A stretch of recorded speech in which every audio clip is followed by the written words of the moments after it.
Dès qu'il quittera les lieux avec ses invités, un incident sciemment provoqué par certains éléments déjà préparés plongera le stade dans une panique totale. Il continue, il dit, il y aura des coups de feu et ça sera le sauve qui peut. Il dit, dans cette panique, les gens se marcheront dessus et il y aura forcément des morts. Urgent, urgent, urgent, urgent. Chers compatriotes, ce message est très urgent. Partagez-le au maximum pour sauver la vie d'innocentes personnes. Je prends la parole ce soir pour lancer une alerte extrêmement grave. Non mais c'est incroyable. Je n'étais même pas en mesure de faire une vidéo ce soir. Mais vu l'urgence de l'information, j'ai immédiatement jugé nécessaire de m'adresser à vous. Selon mes informateurs, des sources bien introduites, le CNRD prépare un événement diabolique le 17 janvier prochain à l'occasion de ce simulacre d'investiture. Écoutez-moi très bien, chers compatriotes. Quand je vous dis que ce pays est dirigé par des hommes sans foi ni cœur, beaucoup refusent encore d'y croire. Pourtant, je vous demande une seule chose. Une seule. Prenez cette information avec le plus grand sérieux, car l'heure est grave. Parce que là, il ne s'agit pas de moi. Il s'agit de la vie des citoyens qui vont se déplacer pour se rendre au stade de Nongo le 17 janvier. Que vous m'aimiez ou pas, ce n'est pas le sujet. Alors, écoutez-moi très bien. Je vais vous rappeler un fait, chers compatriotes. Lors du drame de Zérekouré qui a fait plus de 300 morts, j'avais échangé directement avec Mamadi Doumbouya à travers des messages que je vais vous lire ici. Je lui ai dit, Président, je vous présente tout d'abord mes condoléances les plus attristées suite à ce drame qui endeuille notre pays. Mais en pareille situation, il y a une manière de sortir la tête de l'eau. Je dis, vous êtes là? Il dit oui. Je dis, si vous n'agissez pas, votre nom sera souillé par le sang d'innocents Guinéens à cause de la cupidité de vos collaborateurs. Agissez. Agissez. N'ayez pas peur, car vous êtes le premier magistrat du pays aujourd'hui. Vous avez le peuple d'un côté qui attend des actions fortes et le système de l'autre qui banalise les faits. Il me dit, en faisant quoi concrètement? Il me répond, en faisant quoi concrètement?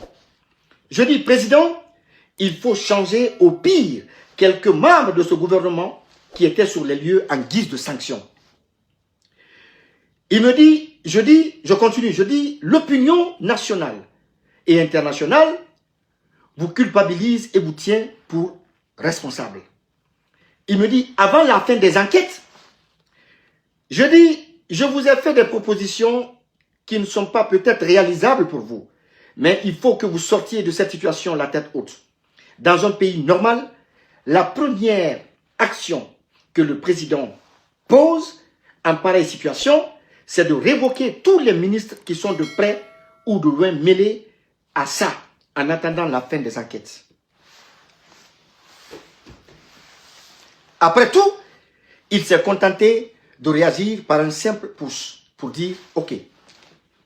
Mais aucune sanction n'a été prise, aucune enquête n'a été menée pour situer la responsabilité de ses collaborateurs, pourtant foncièrement impliqués dans ce drame qui a coûté la vie à plus de 300 citoyens guinéens. Chers compatriotes, ma source m'informe avec assurance et insistance que le même scénario serait en préparation le 17 janvier au stade de Nongo. Écoutez bien. Pourquoi cela devrait-il arriver? Et quel est le modus operandi, c'est-à-dire le mode opératoire? Ma source affirme qu'au-delà des sacrifices d'animaux qu'ils font par centaines, leur pouvoir a besoin du sang de la masse. Je dis quoi? Écoutez très bien. Et informez les personnes autour de vous.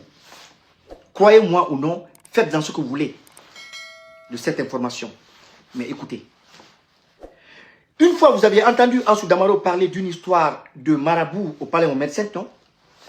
Mon informateur me l'a confirmé. Il dit, plus il y a de sang, plus il garde le contrôle sur le peuple. Il me dit que les Tigui veut coûte que coûte conserver sa chose, quitte à sacrifier des centaines de Guinéens. Je dis, c'est qui que les Tigui? Il dit le Black, parce que nous on l'appelait, moi je l'appelle le Black. Il dit, après sa prestation de serment au stade, dès qu'il quittera les lieux avec ses invités, un incident sciemment provoqué par certains éléments déjà préparés plongera le stade dans une panique totale. Il continue, il dit, il y aura des coups de feu et ça sera le sauve qui peut. Il dit, dans cette panique, les gens se marcheront dessus et il y aura forcément des morts.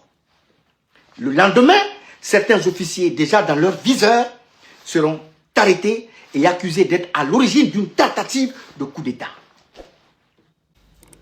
Après, je lui dis, mais pourquoi est-il obligé de créer une panique au stade au point que ses propres supporters perdent la vie? Il me répond pour les deux raisons que je viens de te citer. Le sang pour le pouvoir et la chasse aux éléments qu'il suspecte au sein de l'armée. Parce qu'une information circule chez nous au sujet d'une éventuelle riposte venant du fils de Claude Pivy, Verny Pivy. Ils veulent donc profiter pour faire taire définitivement les éléments qu'ils suspectent. Je dis waouh, waouh. Ensuite, je lui demande, mais comment puis-je vérifier cette information? Il me dit, je ne te le dis pas pour que tu me crois, ou non. Je te le dis pour que tu passes le message aux citoyens innocents qui ignorent qu'ils pourraient être sacrifiés au cours d'un événement, au cours d'une opération dont ils ne connaissent ni les tenants ni les aboutissants.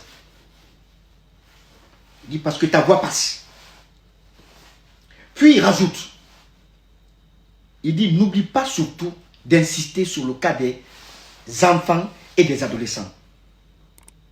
Je dis, ah ouais? Il dit non, il ne faut pas que les enfants et les adolescents viennent là-bas. Il dit, bye, je sors pour une mission. Voilà, chers compatriotes, voilà, chers peuples de Guinée, ce qui se trame dans les couloirs du CNRD et ce qui attend les innocents le 17 janvier au stade de Nongo. Ils vont vous demander d'aller au stade par centaines, par milliers, pendant que eux, ils seront lourdement sécurisés par des hommes armés. Et vous, pauvres citoyens, sans protection, c'est vous qui allez payer le prix de leur sacrifice. Croyez-le ou non, moi, je joue mon rôle. Je ne joue que mon rôle. Tant que je serai informé d'éventuels dangers qui guettent le peuple, je mettrai ces informations sur la place publique, sans tergiverser. Informez vos proches, vos amis, votre famille. Ne prenez pas 100 000 ou 150 000 pour aller mourir là-bas. Les deux raisons pour lesquelles il y aura cet incident, mon informateur a insisté là-dessus. Il me dit, la première raison, c'est le sang pour le pouvoir. La seconde raison, c'est la chasse aux hommes. La chasse aux hommes qu'ils suspectent comme étant les gens qui ne sont pas dans l'esprit du CNRD. Voilà, chers compatriotes, que Dieu protège la Guinée, que Dieu sauve le peuple, que Dieu guide ce peuple-là et que Dieu nous donne un dirigeant qui pourra réconcilier les Guinéens, sortir la Guinée de l'ornière et que nous puissions prendre la parole comme étant un peuple souverain et digne dans le concert des nations. Merci beaucoup. La patrie ou la mort, nous vaincrons.